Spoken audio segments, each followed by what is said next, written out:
on est vraiment une entreprise de construction spécialisée. Donc, nous, on est plutôt... la partie à laquelle on commence à intervenir, c'est vraiment après, justement, qu'il y ait une caractérisation des sols qui soit faite. Donc, c'est, comme je le disais, il y a eu un rapport d'études géotechniques qui nous amène une certaine problématique. Autant le consultant que son client ou même s'il y a un maître d'œuvre qui est impliqué déjà dans le projet vont nous contacter pour voir avec nous si, comme je le disais, il y a une faisabilité au niveau d'une de nos méthodes. Puis à partir de là, si c'est le cas, on va pouvoir les accompagner.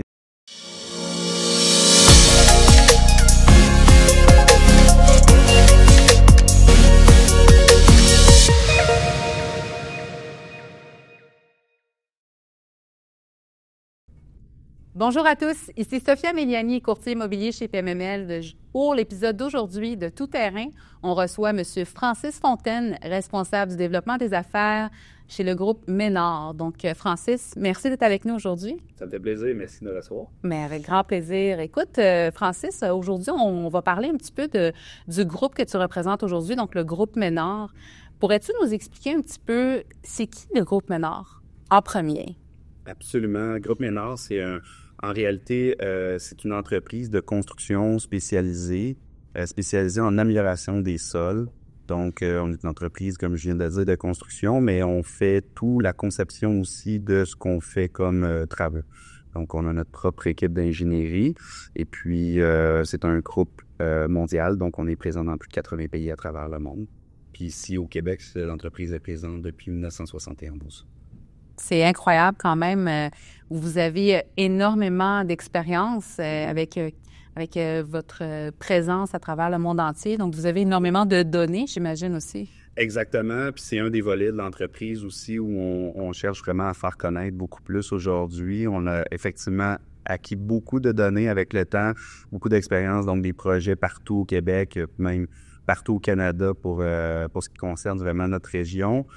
Puis évidemment, c'est ça, beaucoup de rapports d'expertise des sols, beaucoup de nos propres travaux, des plans qu'on a faits sur des terrains partout en province. Et c'est certainement de l'information qui est pertinente pour des gens qui font du développement, qui font la construction, etc. Donc, effectivement, c'est un des volets de l'entreprise qui est quand même assez intéressant. Bien, c'est sûr, avec l'avenir qui s'en vient, je pense que la donnée aujourd'hui devient de plus en plus importante.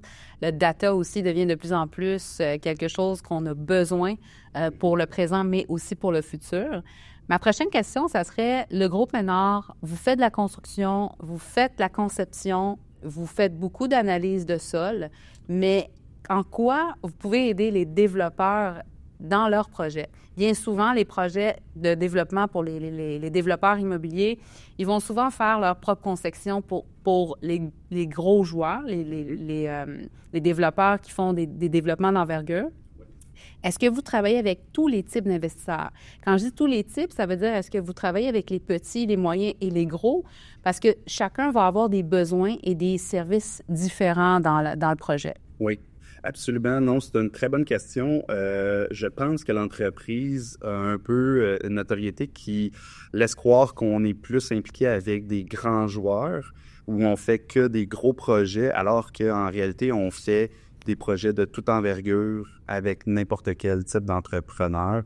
Donc, autant des joueurs qui sont plutôt locaux que des joueurs qui sont internationaux, puis des projets de petite envergure jusqu'à des projets de très grande envergure. On est présent vraiment à tous les niveaux de ce côté-là. Je dirais, pour être vraiment plus précis, nous, dès qu'il y a une caractérisation des sols qui est faite, notre travail à nous commence à partir du moment où il y a une problématique qui est soulevée par le consultant géotechnique. Donc, nous, on prend la problématique, on va analyser la faisabilité d'une méthode en amélioration des sols. Puis, si c'est possible, en fait, ça va permettre de simplifier la construction. Ça, évidemment, peut réduire les coûts, réduire l'échéancier. Et aussi, un point qui est de plus en plus important aujourd'hui, c'est la réduction au niveau de l'impact sur l'environnement. Définitivement. Donc, voilà. Mais ce que j'aimerais aussi comprendre un peu plus, à quel moment on fait appel à Ménard et c'est quoi la différence entre le groupe Ménard et une ferme environnementale normale? Oui. Parce que souvent, on a une petite différence qui est vraiment réelle, mais que les gens ne voient pas précisément. Donc, est-ce qu'on vous appelle pour faire une phase 1, phase 2 ou est-ce qu'on vous appelle pour autre chose? Non, c'est une excellente question. Comme je l'ai dit tout à l'heure, nous, on est vraiment une entreprise de construction spécialisée. Donc, nous, on est plutôt... la partie à laquelle on commence à intervenir, c'est vraiment après, justement, qu'il y ait une caractérisation des sols qui soit faite. Donc, c'est, comme je le disais, il y a eu un rapport d'études géotechniques qui nous amène une certaine problématique. Autant le consultant que son client ou même s'il y a un maître d'œuvre qui est impliqué déjà dans le projet vont nous contacter pour voir avec nous si, comme je le disais, il y a une faisabilité au niveau d'une de nos méthodes. Puis à partir de là, si c'est le cas, ben on va pouvoir les accompagner, c'est-à-dire de faire de départ un budget, d'établir aussi un peu quelles sont l'estimation de la mise en œuvre, le temps de mise en œuvre, etc. Pour venir voir si ça peut s'intégrer dans la conception du projet pour respecter les besoins finalement du client. Puis nous, à partir de là, si le client, c'est une option qui est intéressante pour lui, on peut, après ça, faire les travaux avec nos propres équipements, avec notre propre personnel de chantier. Donc, comme je disais, on va vraiment accompagner à partir du moment même où il y aurait une acquisition de terrain jusqu'à toutes les étapes qui amènent à faire les travaux sur site. Donc, ça, c'est le fun. Ça, c'est le fun parce qu'en fait, c'est un besoin que les gens doivent aussi comprendre et considérer. Bien souvent, on a l'impression qu'en faisant l'acquisition d'un terrain à développer, on a besoin de faire une phase environnementale 1. Si tout est beau, on s'arrête là. Pas nécessairement, parce que ça dépend du type d'investisseur. L'investisseur qui veut acheter le terrain, uniquement le développer et le revendre, ou quelqu'un qui veut le développer et le construire. Dans les deux cas, on a besoin de vos services.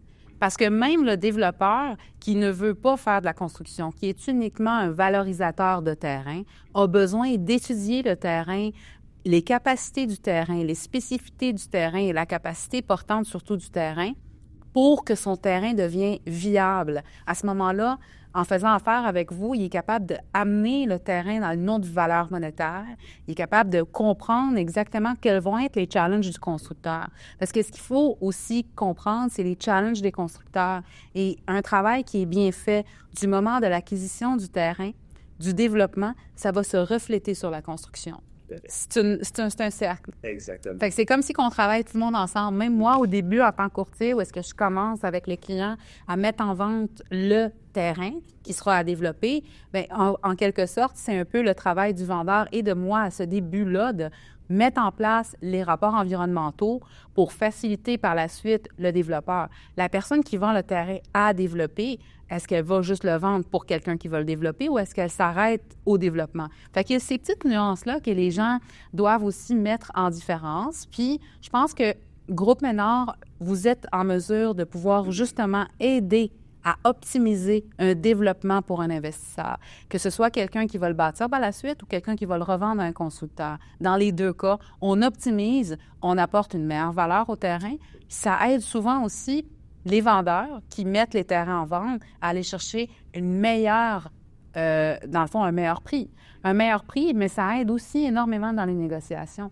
Parce qu'un terrain qui est développé, qui est vendu prêt à bâtir ou qui est vendu presque prêt à bâtir, parce que c'est un terme qui est très large, est-ce qu'il a bien été étudié?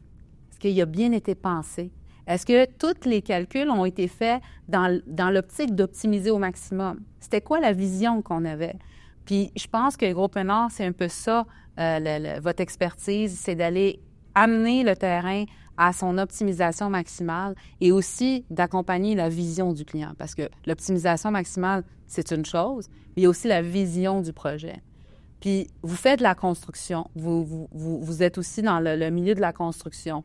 Est-ce que vous êtes dans une situation où est-ce que vous êtes capable non seulement de développer le site, de le construire aussi pour un client?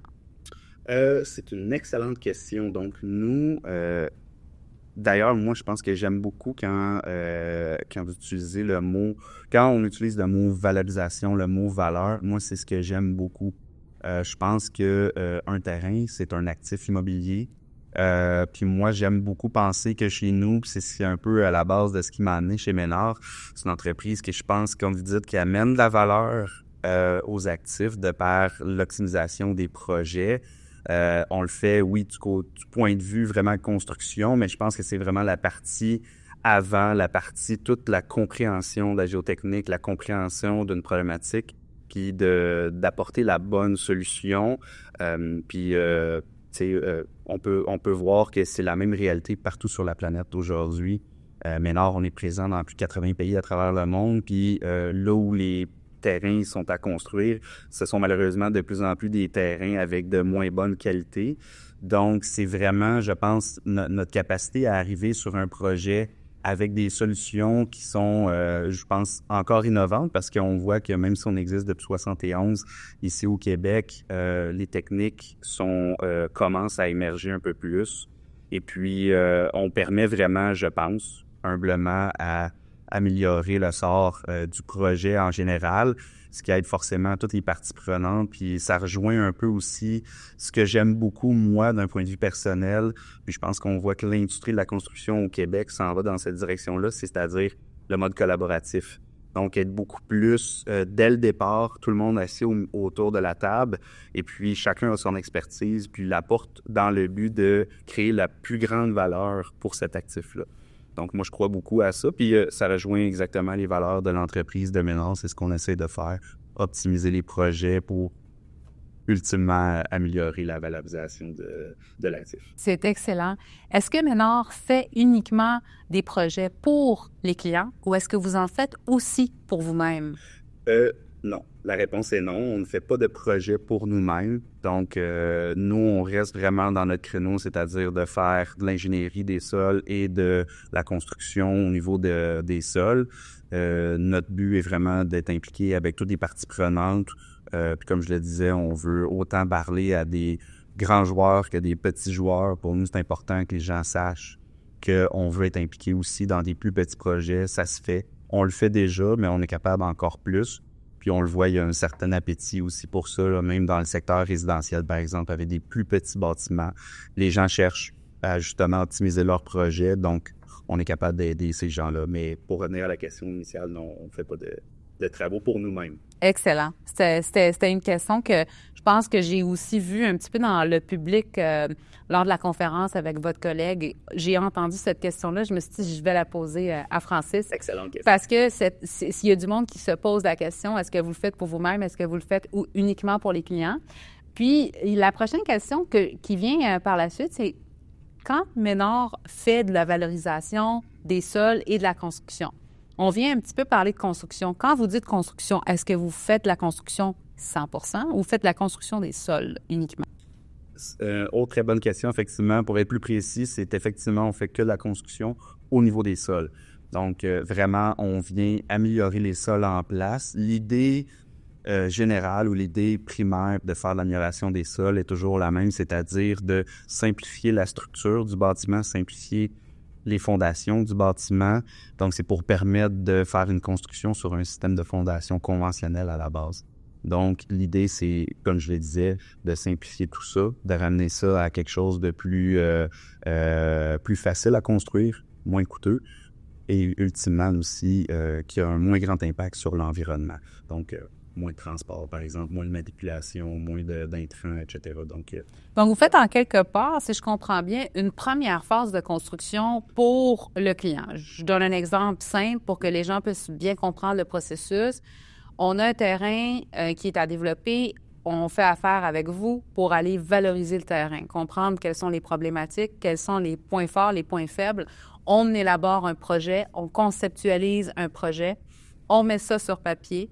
On fait le processus au complet. Ensuite de ça, quand arrive la construction, Ménard est capable de commencer à faire de la construction des fondations, mettre en place comme le pilier, un petit peu la première étape d'une construction. Ensuite de ça, les clients doivent continuer avec leur contracteur, si je comprends bien. Oui, tout à fait. Donc, nous, vraiment, je veux être clair aussi, on ne touche pas les fondations. Donc, il y a un lien, évidemment, de sol avec la structure, mais nous, comparativement justement à des méthodes traditionnelles où que les gens sont plus familiers, par exemple, les pieux. Donc, il y a vraiment un lien entre la structure et les éléments de pieux. Nous, nos méthodes, on vient améliorer les sols en place. Ensuite, les gens, il y a des fondations qui viennent s'asseoir sur le sol. nous, on arrête à partir de vraiment des sols. Donc, des sols. Oui, exactement. Simplement les Vous arrêtez au sol. Très bien, je comprends. Donc, ce que je comprends bien, c'est que un autre challenge, par exemple, qui pourrait arriver, quelqu'un qui a un terrain accidenté, comme on appelle un terrain en pente, vous êtes en mesure de venir trouver des solutions, faire comme vous utilisez le terme construction des sols, c'est ça en fait, c'est résoudre des problématiques du roc, du sol, dynamitage, puis j'en passe. Est-ce que c'est exactement ça? Non, pas tout à fait. En réalité, nous, peu importe la géométrie des sols, nous, c'est sûr, évidemment, s'il y a une pente quand même assez abrupte, c'est pas possible parce que ce sont des équipements lourds qui doivent être stables sur une surface plane. Par contre, juste pour être encore plus précis au niveau du type de travaux qu'on va faire, il n'y a pas de dynamitage, il n'y a pas d'excavation de sol, il n'y a pas de... en fait, nous, on travaille vraiment avec la partie des sols. Donc, il y a évidemment le roc qui se trouve complètement à la base, mais nous, c'est vraiment tout ce qui se trouve entre le roc et les fondations. Donc, toute la partie sol, vraiment, c'est ce qu'on va venir améliorer avec différentes méthodes, soit pour densifier le sol, soit pour le renforcer. Donc, c'est avec ces différentes méthodes-là qu'on vient faire qu'on vient réaliser ces travaux-là. Je comprends. Est-ce que vous pouvez nous donner des exemples de travaux que vous faites, par exemple, sur des terrains Quel type exact de travaux que vous avez pu faire dans des projets? Absolument, oui. Donc, on peut rapidement, pour que les gens comprennent bien, il y a vraiment un spectre au niveau des sols qui nous amène entre avoir un sol plus de type granulaire jusqu'à un sol de type qui est plus cohésif, où on va parler, par exemple, d'argile, pour être plus simple. Très bien. Rester dans des termes vraiment plus génériques. Donc, dépendamment des types de sols qu'on a, les méthodes ne s'appliquent pas nécessairement à tous ces types de sols-là. Il y a plus ou moins une douzaine de méthodes qui existent. Si on est plus dans des sols, par exemple, granulaires, on fait référence à du gravier, du sable, etc. On va être plus dans des méthodes où on va venir densifier le sol, on va venir le compacter. Alors que si on est plus dans un sol de type cohésif, argileux, on va être plus dans des méthodes où on va venir incorporer des matériaux, que ce soit du béton, de la pierre, des choses comme ça. On peut venir faire carrément des colonnes de béton ou de pierre. On peut venir faire un malaxage des sols. Donc, ces différentes méthodes-là, c'est vraiment en fonction des types de sols.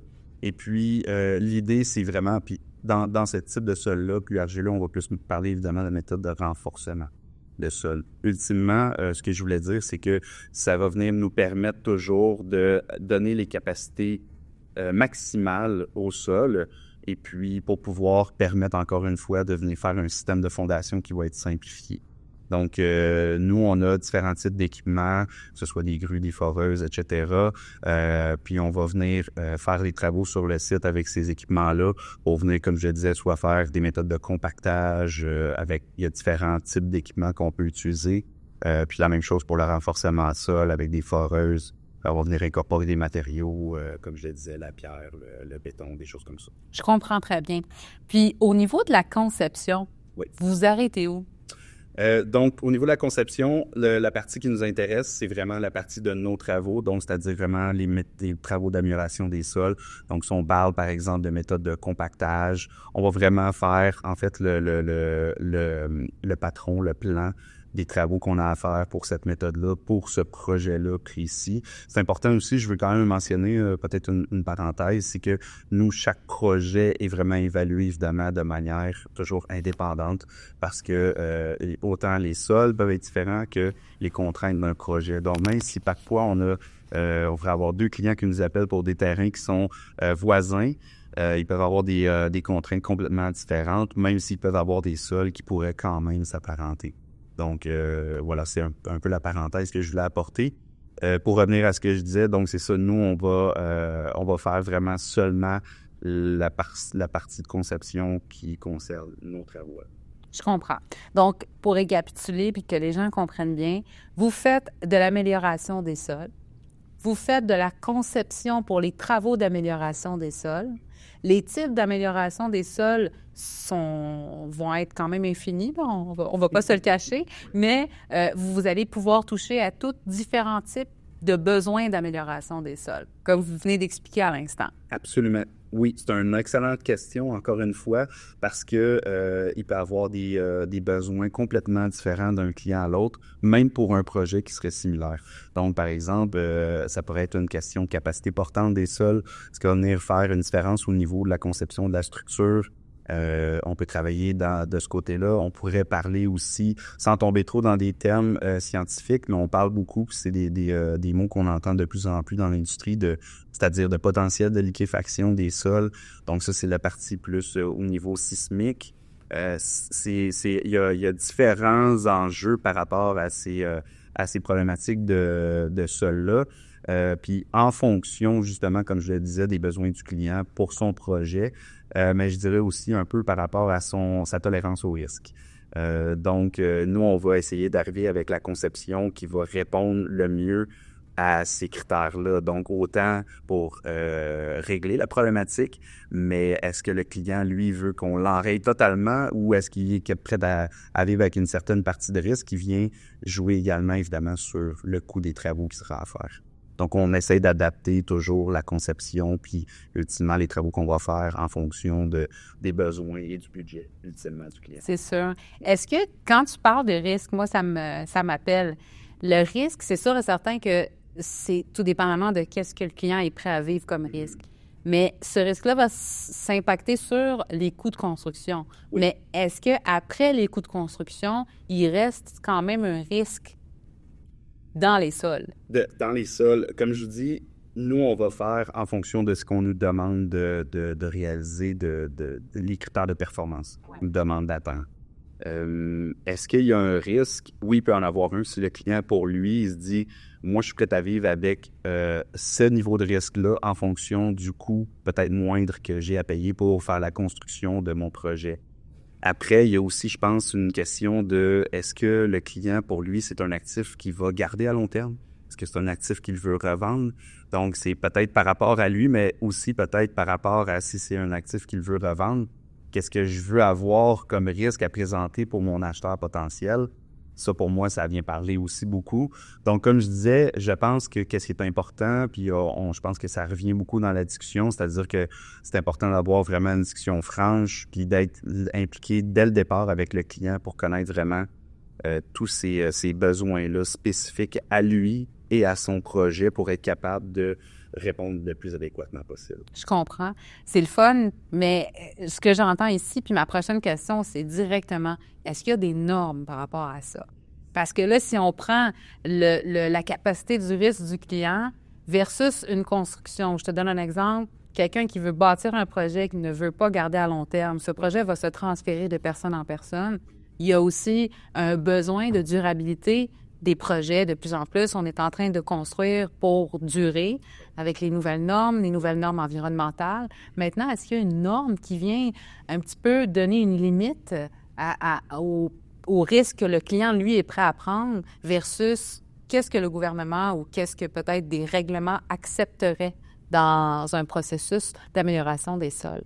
Je dirais, pour essayer de bien répondre à cette question-là, pour nous, lorsqu'on fait des travaux, l'entreprise existe depuis des décennies.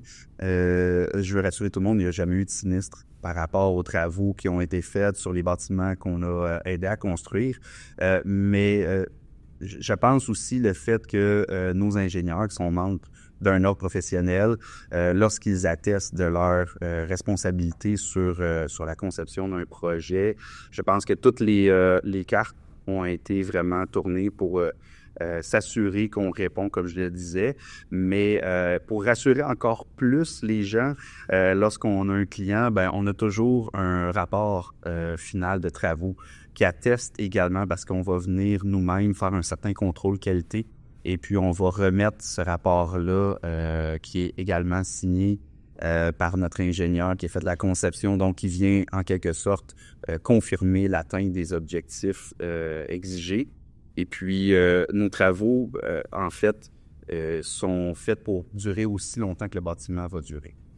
Donc, excellent. à ce niveau-là, je pense que ça vient un peu réconforter tout le monde. L'idée, c'est vraiment que les gens sachent que c'est pas des travaux expérimentaux où on n'a pas trop non plus d'expérience, on n'a pas trop de données à savoir est-ce que on est capable vraiment de quantifier ou plutôt de qualifier, c'est-à-dire des travaux qu'on vient de faire.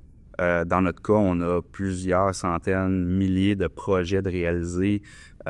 Donc, ce sont des méthodes qui sont éprouvées.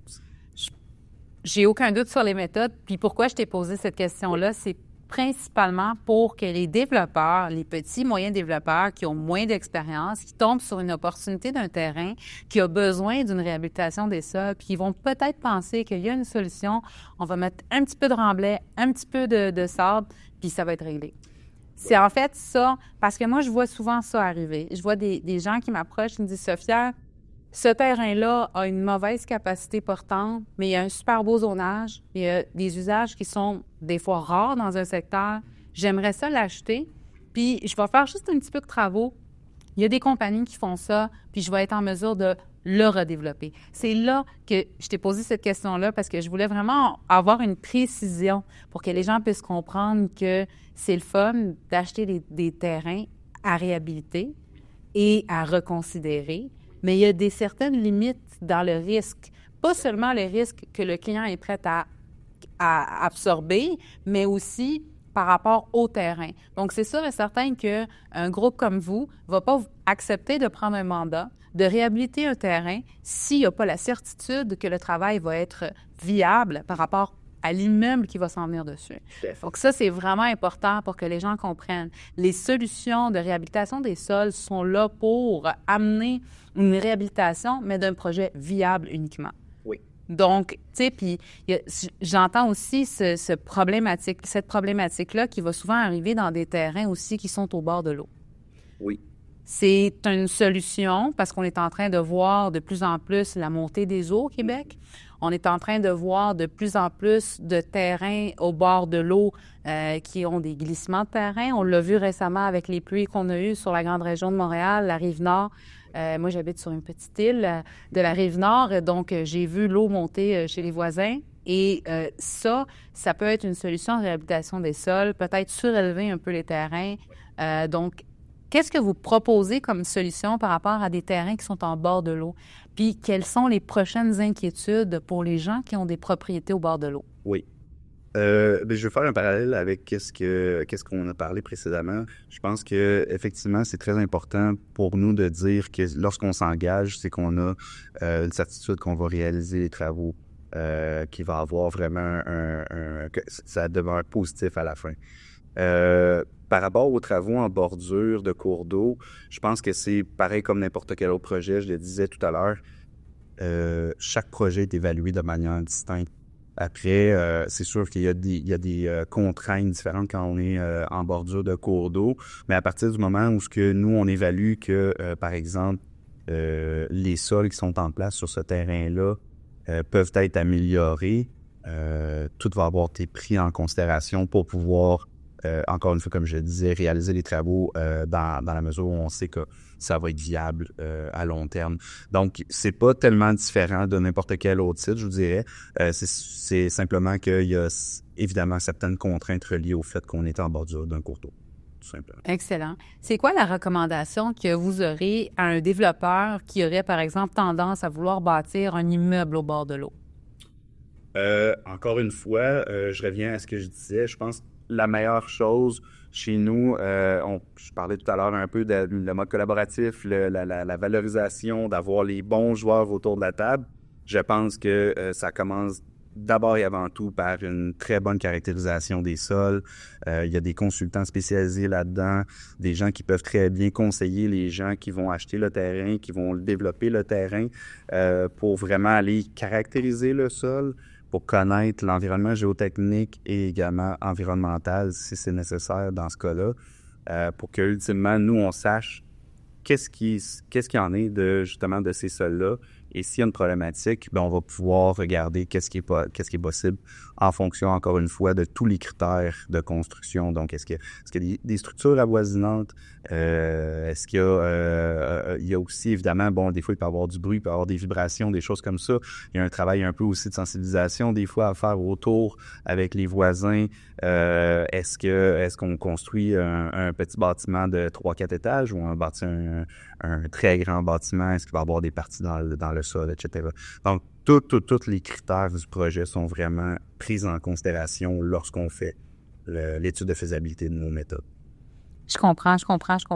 C'est tellement intéressant parce que ça peut être tellement vague. Il y a tellement de paramètres avec lesquels on doit travailler et avec lesquels on doit considérer aussi la réhabilitation des sols. C'est quelque chose qu'on n'entend pas souvent. C'est quelque chose que les gens n'ont pas nécessairement étudié au Québec dans le marché immobilier, je dirais plutôt. C'était plus un côté que les plus gros joueurs connaissent, qui ont l'habitude de travailler avec une réhabilitation des sols. Bien souvent, les investisseurs, petits investisseurs, moyens investisseurs, jusqu'à 100, 200, 300 portes, n'ont pas l'habitude vraiment de toucher à ça. Et avec la qualité des terrains, comme vous l'avez dit tantôt, qui est en train de diminuer, et avec la disponibilité, de moins en moins de disponibilité de terrains de bonne qualité, je pense que ça va commencer à toucher les plus petits investisseurs et des investisseurs qui vont même peut-être avoir besoin de services comme ceux-là pour construire une maison unifamiliale. Je vais jusqu'à là. Pourquoi je vais jusqu'à là? Parce que moi, en tant que particulier, je suis en train de voir ça. Oui. Et je suis en train de voir, j'ai des proches, j'ai moi-même, on est en train d'essayer de trouver un terrain pour bâtir une maison, mais dans un secteur spécifique. Donc, les terrains, il y en a un petit peu aux alentours de Montréal, mais si on veut vraiment aller dans un secteur spécifique qui est déjà beaucoup densifié et qu'on a besoin de construire une maison, on est en train de voir que la disponibilité actuelle des terrains, il n'y en a pas beaucoup. Puis, quand il y en a, ils ont des problématiques. Donc, il se peut que quelqu'un qui soit pas un investisseur, mais qui soit un propriétaire occupant qui veut simplement bâtir sa maison, aille à avoir besoin de réhabiliter ses sols pour bâtir. Donc, c'est une demande qui va de plus en plus grandir. Les gens vont faire affaire à des compagnies comme vous pour amener leur projet à terme. Oui. Je pense que dès aujourd'hui, les petits, moyens investisseurs qui ne connaissent pas encore ce côté-là, cette facette du développement immobilier, doivent commencer à s'y intéresser pour pouvoir anticiper des prochains projets. Je donne un exemple d'un terrain qu'on n'a peut-être pas acheté parce qu'on ne savait pas comment aller réhabiliter le sol. On a peut-être manqué une occasion de faire un développement sur un terrain qui était peut-être bien situé, mais qui avait une difficulté au niveau de la capacité portante ou autre problématique. Puis ça, c'est le fun parce que je pense qu'on peut aussi intégrer le travail de Groupe Ménard pendant une transaction immobilière. Mm-hmm. Donc, on peut d'emblée, comme on fait actuellement avec les firmes environnementales qui viennent faire une phase 1, phase 2 pendant la transaction pour qu'on puisse confirmer la qualité des sols, je pense que quelqu'un qui achète un terrain qui est un terrain, soit un terrain à développer ou un terrain même qui est prêt à bâtir ou est-ce qu'on a des plans approuvés par les villes, etc., mais prêt à bâtir, ça ne veut pas nécessairement dire que tout est prêt. Parce que souvent, il y a une réhabilitation des sols qui doit se faire avant la construction et qui doit aussi amener le projet à un autre niveau. Parce que bien souvent, on a des développeurs qui comprennent le challenge, mais qui ne comprennent pas nécessairement où s'arrête le terme prêt à bâtir. Ça s'arrête où? Pour moi, un terme prêt à bâtir, même si on a les permis de construction, c'est pas 100% prêt à bâtir. Parce que souvent, il y a la préparation du terrain. Et c'est là que vous entrez en compte. Donc, le monde des constructeurs dans le marché actuellement comprennent ces challenges-là, mais les investisseurs qui commencent à faire des développements immobiliers de 30, 40, 50 pas, le challenge sur une construction de 6 logements versus le challenge sur une construction de 150 logements, c'est pas la même chose. Donc, il faut que les gens soient de plus en plus conscients de ces étapes-là.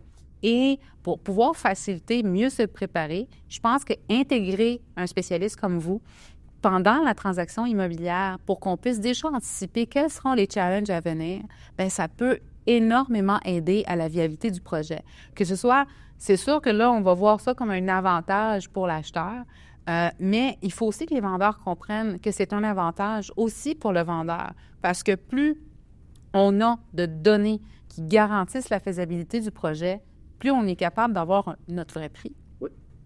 Parce que quelqu'un qui va te faire une offre d'achat, je te donne un exemple, va t'embarquer un petit peu dans une transaction. Oui. Quelqu'un qui te donne une offre d'achat par rapport à un terrain prêt à bâtir, on donne un chiffre au pif, 30 000 la porte. Le développeur livre le permis avec permis de construction. Puis, ensuite de ça, bien, le constructeur, il sait qu'il va avoir sûrement du challenge avec la préparation du terrain. Il va sûrement avoir du challenge avec des pentes, peut-être avec du sol, peut-être qu'il va devoir remblayer, peut-être qu'il y a une démolition d'un bâtiment existant sur le site qui va faire en sorte que lui va devoir compacter aussi le sol.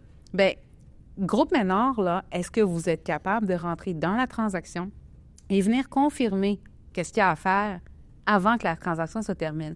Qu'est-ce que ça va aider au niveau du prix? Puis moi, je parle un peu l'avantage du vendeur, l'avantage de l'acheteur dans une transaction comme ça, c'est que au lieu que l'acheteur dise, bon, ben écoute, je prends tous les risques, mais je t'achète à 22 000 la porte.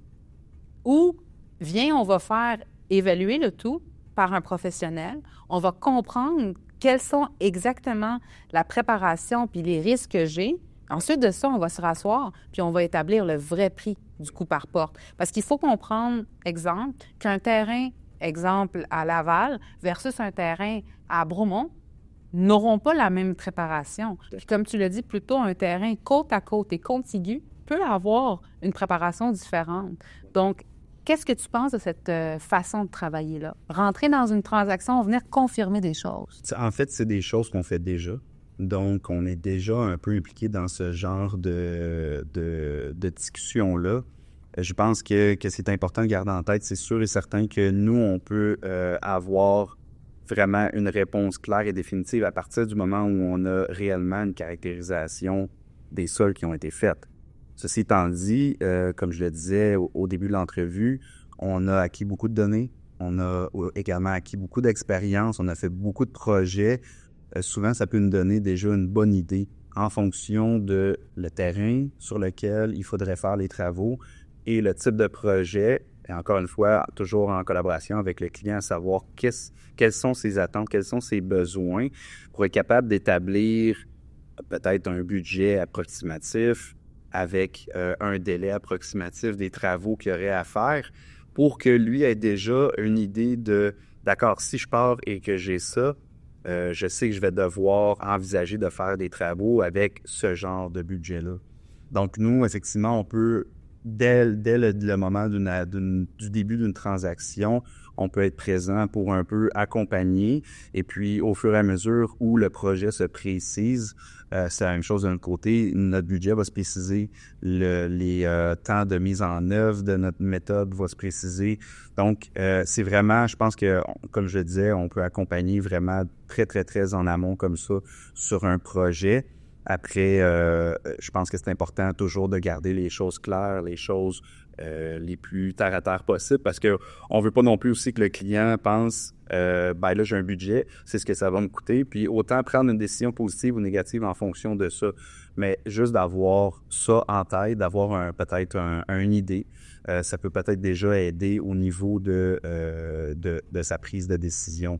Ensuite aussi, peut-être par rapport à ça, ce que j'aime dire, c'est que je pense que le fait de travailler comme ça en collaboration, ça permet vraiment d'arriver avec un projet où, comme je le disais tout à l'heure, la valorisation du projet va être au maximum. Parce que trop souvent, c'est ça un peu la problématique qu'on voit chez nous. On arrive, le projet, les gens pensent qu'il est prêt à construire. Il y a eu une caractérisation peut-être qui a été pas suffisante, donc il manque certaines informations. On nous appelle parce qu'il y a quand même une problématique qui est décelée en chantier. Et là, qu'est-ce qu'on peut faire?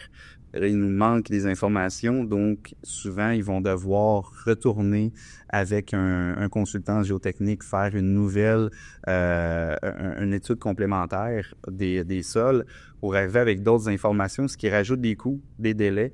Donc, comme je disais, d'être vraiment présent en amont, ça permet d'éviter un peu ce rallongement-là, si on veut des travaux.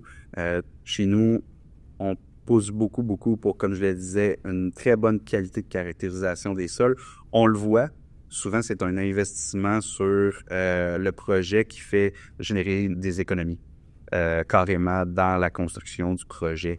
Donc, c'est un investissement qui en vaut la peine. Puis, je pense qu'il y a aussi le fait de par notre expérience et aussi toutes les connaissances qu'on a sur différents sites partout en province vient aider aussi peut-être au niveau du conseil qu'on peut donner sur le genre de caractérisation. Parce qu'encore là, comme je le disais, il y a vraiment plusieurs types par exemple, de forage géotechnique qui peuvent être possibles, etc. Donc, en fonction je sais que j'aurais à faire face à ce type de sol-là, je vais demander tel type de forage géotechnique pour avoir déjà, ou tel type d'analyse pour avoir déjà cette information-là en main lorsque je pars en conception de mon projet. C'est le fun tout ça parce que, en fait, il faut vraiment comprendre la qualité des études. Puis c'est ce que tu viens de dire. Plus on a des rapports et des études de qualité qui sont complets et qui ont touché toutes les facettes, plus on va arriver à une facilité au niveau du développement et de la construction, surtout de la construction. Puis, ce qui est aussi important, corrige-moi si je me trompe, c'est que, tu as dit tantôt, c'est sûr et certain qu'on va venir, pendant une transaction, apporter des données, confirmer peut-être des coûts approximatifs des travaux des sols pour aider dans une transaction, à peut-être prendre une décision positive, une décision négative, ou peut-être même se baser là-dessus pour une négociation. Ce qui est important de rappeler, puis ça, c'est mon côté de mon côté de courtier, c'est que mon conseil que moi je donne aux gens, il n'y a jamais de certitude dans un projet, il n'y a jamais de certitude de coût. Le pro-forma que n'importe quel constructeur va sortir ne sera jamais respecté à la scène près parce qu'il y a toujours des surprises. Oui. Puis ça, je pense que vous le vivez de votre côté aussi, non? Absolument. Puis je trouve ça un excellent point. Je vois les clients avec lesquels on fait affaire, ceux qui, comme je le disais, j'aime bien prendre un peu l'analogie qui vont tourner toutes les pierres possibles avant de commencer la construction, sont ceux généralement qui n'ont pas de mauvaises surprises, qui n'ont pas de coûts qui étaient non prévus sur le projet. Donc, je pense que, comme je le disais, on prône beaucoup sur vraiment aller chercher le maximum d'informations en amont du projet. Mais j'aime rappeler aussi que les sols, autant c'est quelque chose de concret, c'est quelque chose qui est difficile de savoir. Le sol, qu'est-ce qui se passe à cet endroit-là, à cet endroit-là, à cet endroit-là. Donc, on peut faire une multitude de forages, n'en demeure pas moins qu'il y a quand même des zones. On essaie de, par notre expertise, puis avec certains outils qu'on a, de pouvoir vraiment modéliser d'une certaine façon le sol. Mais il va quand même pouvoir y arriver certaines mauvaises surprises. Par contre, plus on va pousser, comme je disais, l'investigation au maximum, on va limiter ce genre de mauvaises surprises-là. Comparativement, par exemple, si on parle plus au niveau de la structure du bâtiment, la structure du bâtiment, on peut la modéliser très parfaitement. On peut vraiment la voir en 3D. On peut voir les difficultés qu'on pourrait avoir à la construction, à l'implémentation de composantes dans le bâtiment, etc. Les sols, c'est lorsqu'on commence à faire les travaux qu'on a vraiment la réalité même de ce qui nous attend. Définitivement, définitivement. Dis-moi, quel projet que Ménard a fait, dans lequel vous avez eu peut-être beaucoup de challenges? Parlez-nous d'un projet que vous avez fait récemment ou dans le passé. Oui, projet dans lequel on a eu beaucoup de challenges. Je pense que peut-être une des choses qui est intéressante, c'est il y a plusieurs méthodes, comme je le disais, qui existent, mais il y a une méthode aussi qui existait déjà, mais qui n'avait pas nécessairement été utilisée d'un point de vue construction pour un bâtiment. C'est une méthode qu'on appelle le malaxage des sols. Donc ça, c'est une technique qui est relativement récente dans la construction de bâtiments. Puis, c'est une technique qu'on a mis en œuvre pour une première fois ici au Canada dans le cadre de construction de bâtiments qu'on a réalisé en 2022. Et puis, c'était pour un bâtiment institutionnel, un laboratoire médical. Puis, ça s'est avéré un succès. Puis, à vrai dire, c'était une première qu'on faisait une conception spécifique pour ce genre de projet-là, comme je le disais. Et autant au niveau conception qu'au niveau réalisation, ça s'est extrêmement bien passé, mais la raison pourquoi j'en parle, c'est que c'est quand même une technique qui demande plus d'équipements, des équipements de plus d'envergure. Il y a d'autres intrants aussi qui arrivent dans ce type de méthode-là. qui faisait en sorte que ça rajoutait un peu un degré de difficulté pour nous. Mais au final, je pense que ça a été un beau succès. Puis on s'est dit, c'était la première, mais ça sera certainement pas la dernière. Donc, on va pouvoir le réutiliser. On a hâte, mais encore une fois, c'est une méthode qui est très spécifique et puis qu'on va pas nécessairement utiliser n'importe quelle sauce. Puis c'est un peu aussi pour exprimer que, comme je le disais, nous, chaque projet étant analysé de manière distincte d'un à l'autre, les méthodes, on cherche toujours à avoir la méthode la plus appropriée pour ce projet-là. On n'est pas dans un mode où on cherche plutôt à utiliser cette méthode-là pour ce projet-là. C'est ça. Ouais. Cette méthode-là, vous avez utilisé, vous avez appelé ça une méthode de malaxage des sols. Oui. Dans quelles circonstances on peut l'utiliser? Puis, dans ce cas-ci, dans le projet institutionnel, où est-ce que vous l'avez utilisé pour une première fois au Canada? Oui. C'était quoi la problématique? En fait, oui, c'est super intéressant parce que c'était, en réalité, j'ai parlé un peu plus tôt de problème de liquéfaction des sols. Oui. Donc, juste rapidement pour que les gens, peut-être qui connaissent pas ce phénomène-là, juste pour qu'il y ait une idée de ce que ça peut avoir l'air. En fait, quand on parle de liquéfaction des sols, c'est que lorsqu'il y a un séisme qui se produit, les sols vont se liquéfier. Donc, il y a un changement qui s'organise dans les sols post-séisme. Donc, avec la montée des eaux dans les sols vont se liquéfier. Puis, ça va générer des tassements très importants sur les sols. Donc, évidemment, tassement important veut également dire des tassements pour le bâtiment. Ça peut générer des fissures. Ça peut générer carrément un bâtiment qui va entrer dans le sol. Donc, peut-être pour donner un exemple que tout le monde sur la planète doit connaître, c'est la fameuse tour de Pise. Donc, c'est vraiment un bâtiment qui a entré dans le sol partiellement.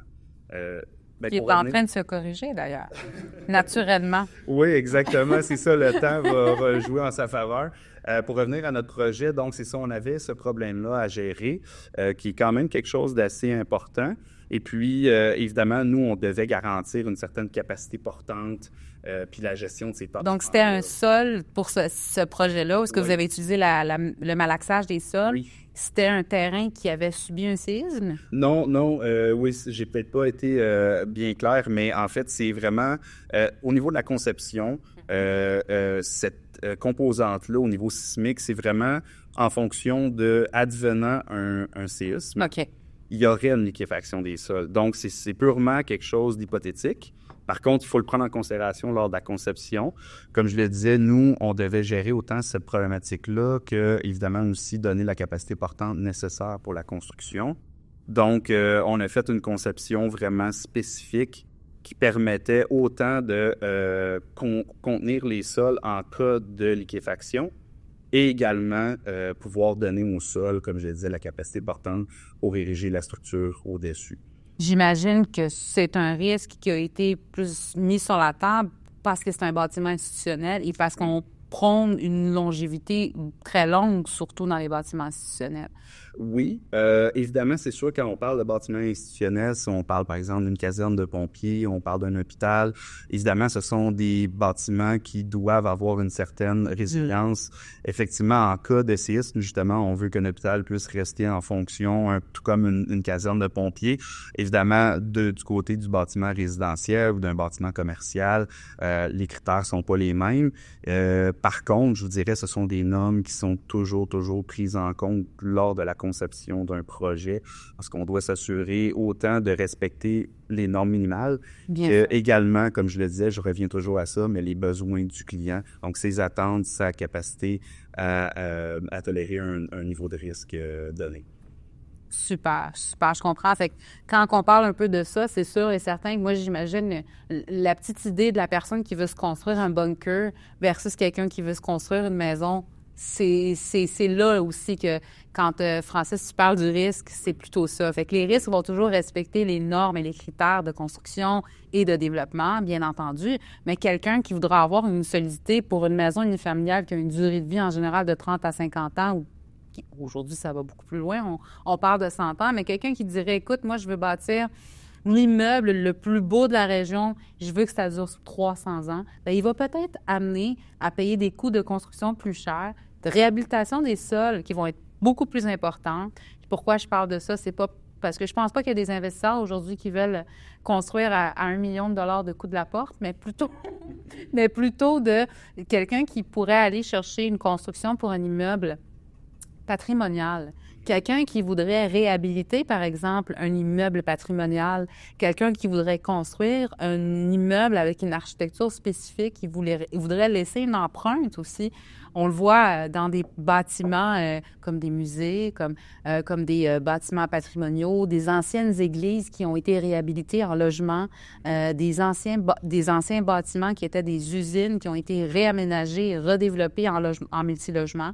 Donc, je l'imagine un peu plus dans ce côté-là, où est-ce que les gens vont se dire, bon, ben j'ai un bâtiment, je vais peut-être amener un peu plus de coûts au niveau de la réhabilitation des sols, pas parce que ça me tente, mais parce que j'ai envie de laisser une empreinte, parce que c'est un ancien bâtiment historique, par exemple. Je pense à ça, je pense tout de suite à Groupe Inspire qui font ça, de la revalorisation de bâtiments.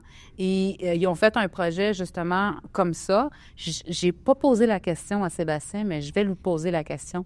Est-ce qu'ils ont fait de la réhabilitation des sols? Parce que c'est un bâtiment qui était ancien. C'est un bâtiment qui a été réhabilité, redéveloppé. L'activité a complètement changé à l'intérieur. Puis je pense que quelqu'un qui fait du développement, redéveloppement de bâtiments pourrait avoir à peut-être investir plus. Peut-être que c'est pas un coût qui est nécessairement qu'ils ont besoin dans leur proforma, mais c'est un aspect qui devrait être réfléchi parce qu'il y a des bâtiments qu'on devrait garder. Je donne un exemple. Ici, on est actuellement au centre-ville de Montréal. On a l'immeuble juste à côté qui est le Duc, au coin de Robert Bourassa, qui a été reconstruit complètement, mais auquel on a exigé de garder une petite partie de la façade. Donc, tu sais, je me pose la question, est-ce qu'on n'aurait pas peut-être pu en garder plus si on aurait retravaillé les sols? Dans certains cas, dans des immeubles qu'on voudrait garder comme historiques, on regarde, on est au Vieux-Port actuellement, il y a des très beaux immeubles qui sont là. Dans 100 ans, il y en a beaucoup qui ne seront plus là. Oui. Dans 50 ans aussi. Quelqu'un qui viendrait faire un redéveloppement d'un immeuble qui va pas juste redévelopper l'immeuble, qui pourrait simplement juste changer la vocation de l'immeuble, est-ce que c'est pas un point que les gens devraient réfléchir et amener plus? Absolument. Absolument. Ça, c'est un excellent point. Je veux juste préciser tout de suite quand même que nous, Ménard, ici au Canada, on ne fait pas encore de ce qu'on appelle de reprise sous œuvre, donc des bâtiments existants, des bâtiments qui sont déjà construits. On n'a pas encore des équipements qui nous permettent de le faire ici. Je comprends. Ça existe ailleurs, par contre. Donc, ça se fait. Est-ce que ça va se faire dans le futur? J'en suis convaincu. Parce que je pense qu'on parle de redéveloppement d'actifs immobiliers. Je pense qu'on est au début d'une nouvelle époque où on va en voir énormément. Ceci étant dit, oui, la réponse, c'est sûr que ça va être quelque chose qu'il va falloir regarder parce que, évidemment, qui dit changement dit certainement des besoins qui sont complètement différents, probablement aussi au niveau de la structure, donc tout ce qui est au niveau de la capacité portante, tout ça, ça part tout de là. Donc, évidemment que ces travaux-là vont devoir être envisagés. Ça se fait déjà, comme je l'ai dit, ça se fait dans d'autres parties du monde. Mais au niveau équipement, présentement, nous, ici au Canada, on ne le fait pas. Mais je suis convaincu que dans un avenir pas si lointain, on va le commencer. Bien, écoutez, on a hâte que ça arrive parce que je pense qu'il y a une belle future époque qui s'en vient où est-ce qu'on va voir de plus en plus de redéveloppement de sites avec le besoin de densification et avec le besoin de aussi repenser un peu notre façon de bâtir et de construire. Ça s'en vient, ces choses-là. Moi, ce que j'aimerais savoir comme prochaine question, actuellement, dans les projets que vous faites avec vos clients, c'est quoi les tendances que vous voyez des investisseurs immobiliers qui reviennent souvent de votre côté? Vous voulez dire au niveau des besoins? Exactement. Oui, au niveau des besoins, je pense que les gens sont de plus en plus axés vers au niveau de l'impact sur l'environnement. Donc ça, on le voit. D'ailleurs, nous, on développe chez Ménard des outils, c'est-à-dire le groupe Ménard à l'échelle mondiale développe des outils actuellement qui nous permettent de pouvoir quantifier les économies d'émissions carbone en comparant une méthode d'amélioration des sols comparativement à une méthode traditionnelle. Donc ça va être super intéressant parce que je pense que ça, c'est probablement un des éléments qui revient le plus, ou c'est-à-dire qui revient de plus en plus. Donc, les clients, évidemment, on sait qu'au niveau des investisseurs, au niveau des gens qui financent les projets, il y a un appétit pour ça. Et évidemment, donc, ça se répercute jusqu'à ceux qui font des travaux. Donc, ça, c'est un des éléments qu'on voit le plus. Je pense que c'est aussi dans ce qu'on parlait tout à l'heure, un peu des bâtiments plus résilients, où est-ce qu'on est capable d'économiser à un certain endroit pour pouvoir donner le maximum de valeur. Peut-être, autrement dit, ce que je veux dire, c'est que si on est capable d'économiser en faisant de l'amélioration des sols, est-ce qu'on va pouvoir faire des bâtiments qui vont être non seulement résilients, mais aussi beaux, qui vont être des bâtiments que les gens vont vouloir s'approprier. Donc, tout ça, moi, je pense beaucoup à tout ça, là, comme je le disais, la valorisation du projet. Donc, ultimement, si on génère des économies à ce niveau-là, ça va permettre peut-être de mettre l'enveloppe budgétaire sur d'autres éléments qui vont venir embellir les projets, les rendre plus résilients, plus durables, etc. Donc, personnellement, moi, j'y crois beaucoup, puis je pense que ça rejoint beaucoup l'esprit de ce que Ménard a toujours fait, en fin de compte. Excellent. Puis, quel type, mettons, d'erreurs que vous voyez arriver souvent quand les clients vous approchent? C'est sûr que moi, j'en connais quelques-unes, mais j'aimerais ça avoir, vous, votre idée. Oui. C'est quoi les erreurs ou les reprises là, que vous êtes obligés de travailler avec vos clients, mis à part ce qu'on a dit tantôt, un petit peu d'avoir des rapports environnementaux, des caractérisations des sites qui sont bien faites? Je pense que c'est à partir du moment où ils ont ça, si ce travail-là a déjà été bien fait, je pense qu'on est quand même bien parti. Mais je dirais peut-être une des problématiques qu'on voit, c'est beaucoup que je pense que je comprends totalement aussi la raison derrière ça, c'est-à-dire que les projets, des fois, vont un peu trop vite. Donc, il y a une conception qui est déjà débutée alors qu'on n'a pas évalué toutes les options. Donc, je parlais encore une fois du mode collaboratif, d'avoir plusieurs intervenants autour, puis d'avoir, je pense, essayer de s'entourer des meilleurs. Ça reste un cliché, mais je pense que quand même, quand on sent qu'on a confiance en nos partenaires en affaires, quand on pense qu'on a les personnes les plus compétentes dans leur métier, ça va nous permettre vraiment d'aller chercher le meilleur de tous, puis d'éviter d'avoir commencé une conception d'un projet et de se rendre compte en cours de route où on a commencé déjà, on a perdu, c'est-à-dire qu'on a déjà du temps d'emprunter et on a dépensé des sous pour se rendre compte que finalement, on n'est peut-être pas parti sur la bonne voie. Donc, malheureusement, on le voit, il y a beaucoup de dossiers qui arrivent chez nous où on voit que malheureusement, le travail avait déjà été commencé sans avoir nécessairement évalué toutes les options possibles. Ça, c'est bien parce que ça va toujours changer par rapport à qui est le constructeur, qui est le développeur, puis chacun a sa façon de travailler. Chacun a sa façon de sa petite sauce qui est différente. Puis c'est pour ça que moi, je dis toujours à mes clients développeurs, arrêtez-vous où il faut. Ouais. Rentrez pas dans le travail du constructeur après, parce que la plus-value que vous allez vouloir aller chercher pour peut-être aider le constructeur, pour un, ça va être bien, mais pour un autre, ça vaut rien parce qu'il va recommencer à zéro. Et c'est là que la réponse que tu viens de donner vient jouer une ligne de compte importante. À mon avis, un développeur doit non seulement comprendre c'est quoi qu'il y a comme terre, c'est quoi qu'il y a comme site, c'est quoi ses options, c'est quoi l'optimisation maximale, quels sont les paramètres avec lesquels le constructeur doit travailler et quels sont aussi les paramètres avec lesquels le constructeur devra travailler sur les sols et pas uniquement par rapport au zonage et à l'usage. Parce que beaucoup de monde s'arrête au zonage et à l'usage. OK, j'ai un terrain, 150 000 pieds carrés, zoné multilogement, haute densité, on peut faire 10 étages là-dessus. Parfait. C'est le fun. Mais là, on va commencer à compter les unités. 10 étages, on va se dire 10 logements par étage, on va aller à 100 unités. On commence tout de suite, on élabore un prix 100 unités. Dans certaines régions, on va y aller avec 50 000, 60 000 la porte, puis on établit un prix. Mais est-ce qu'on a aussi compris quels seront les challenges du constructeur, puis où est-ce que le développeur doit s'arrêter, puis où est-ce que le profit du développeur doit s'arrêter pour que le profit du constructeur puisse commencer? Absolument. Bien, tout le monde doit y trouver son compte. Je pense que c'est ça la clé. C'est quand tout le monde y trouve son compte, c'est là où je pense que les projets sont les plus remplis de succès. Je le disais encore, avoir tout le monde autour de la table, tout le monde a son utilité. un entrepreneur général, c'est sa force, c'est sa raison d'être de pouvoir coordonner tout le monde, d'amener peut-être justement différents intervenants qui vont être nécessaires à la réalisation du projet dans le meilleur dans la meilleure façon possible.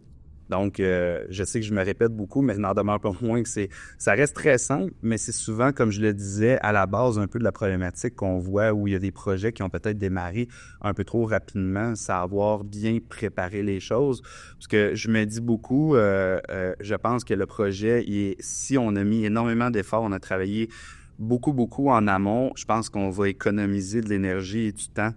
Et probablement aussi des sous quand on va être en exécution puis qu'on va attendre la livraison de notre bâtiment. Donc, encore une fois, je pense que c'est vraiment d'essayer d'être le plus imaginatif possible, de verbaliser le plus de choses possible, de partager ça avec les parties prenantes pour aller chercher le maximum. Puis on le voit, les projets où les gens ont le plus de plaisir à réaliser, autant pour le développeur que son maître d'œuvre, que les fournisseurs ou les sous-traitants, ce sont les projets qui ont été les mieux préparés. Donc, on le voit même dans l'exécution du projet.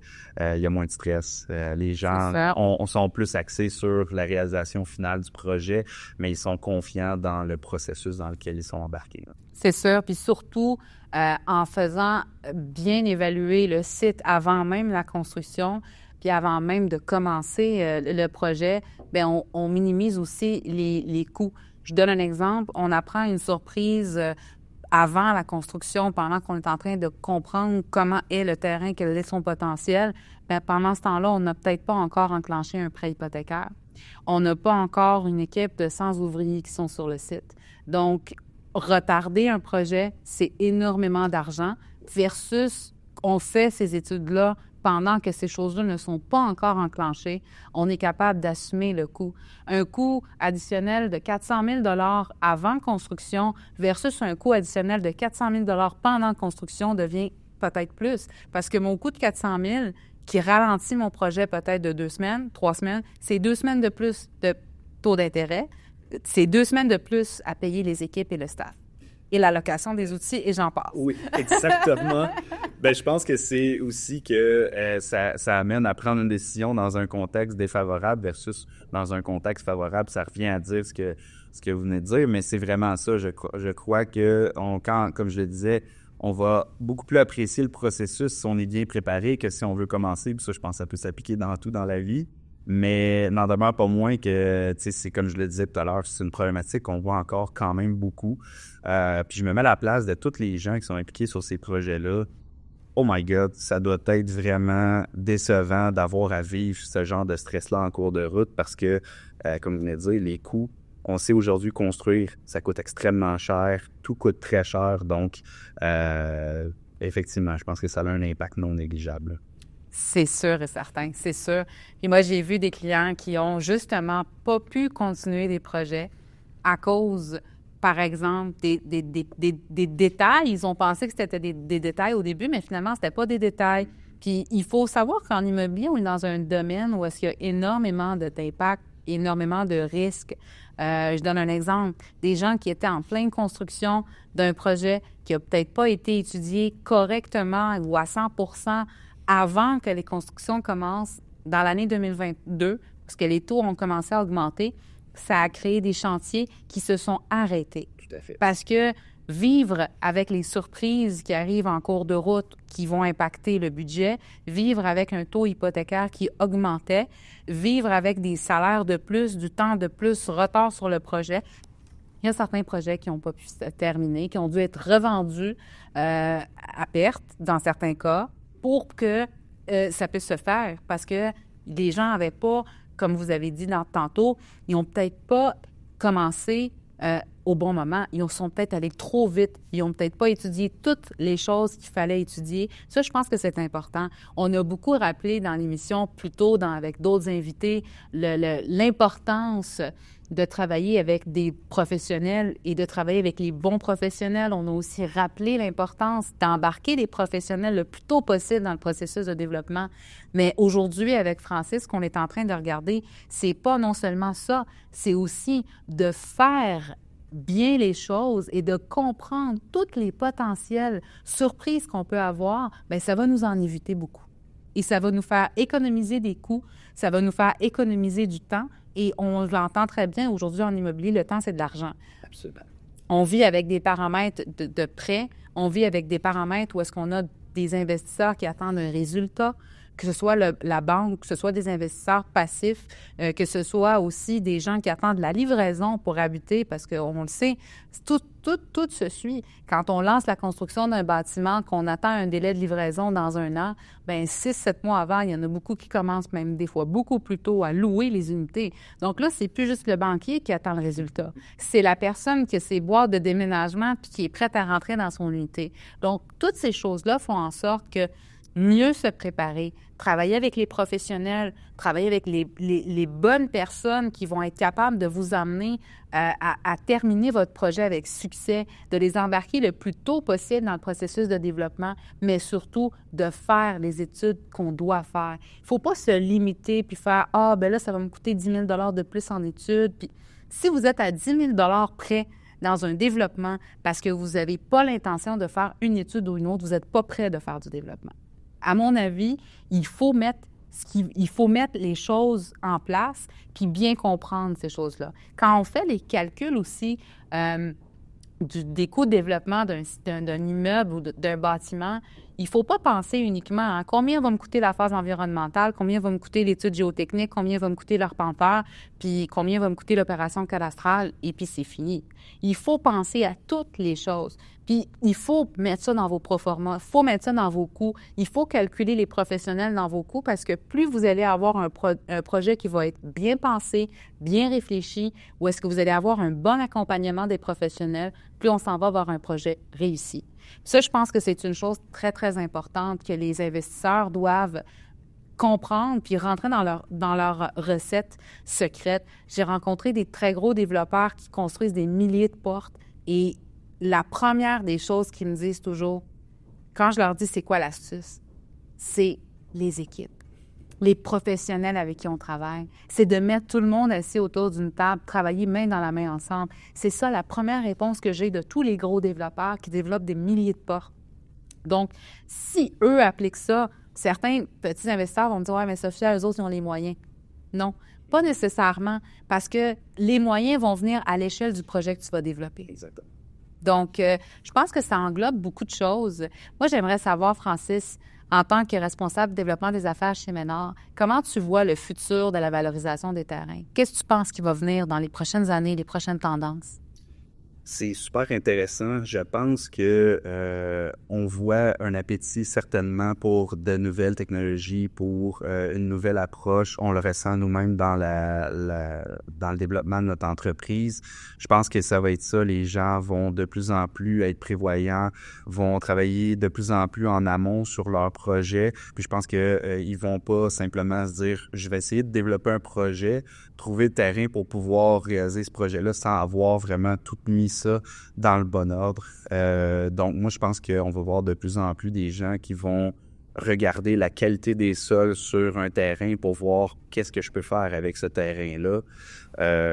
Puis, on va voir, je pense, de plus en plus de gens qui vont être prêts à investir dans des travaux d'amélioration des sols pour pouvoir peut-être justement améliorer la valorisation de ce terrain-là, qui est un actif, pour pouvoir soit eux-mêmes le développer ou sinon pour pouvoir tout simplement le revendre avec une bien meilleure valeur. Une bien meilleure valeur, exactement. Mais c'est super. Puis, pour finir, est-ce que tu aurais un conseil? Ton meilleur conseil, hein? Mon meilleur conseil. Je pense que j'en ai parlé abondamment, mais je reviens avec ça encore une fois. Entourez-vous de gens que vous allez avoir qualifiés, de compétents et en qui vous allez avoir confiance. Si vous commencez, certainement, je pense que c'est probablement la partie la plus difficile. Quand on est plus expérimenté, on a probablement eu la chance de travailler avec différents intervenants, mais entourez-vous des meilleurs. Votre projet, s'il est très bien fixé dès le départ, vous allez aimer faire du développement, vous allez aimer faire de la construction. Vos projets vont être intéressants. Non seulement vous allez en être fiers, mais vous allez sûrement aussi apprécier beaucoup plus le processus. Définitivement, définitivement.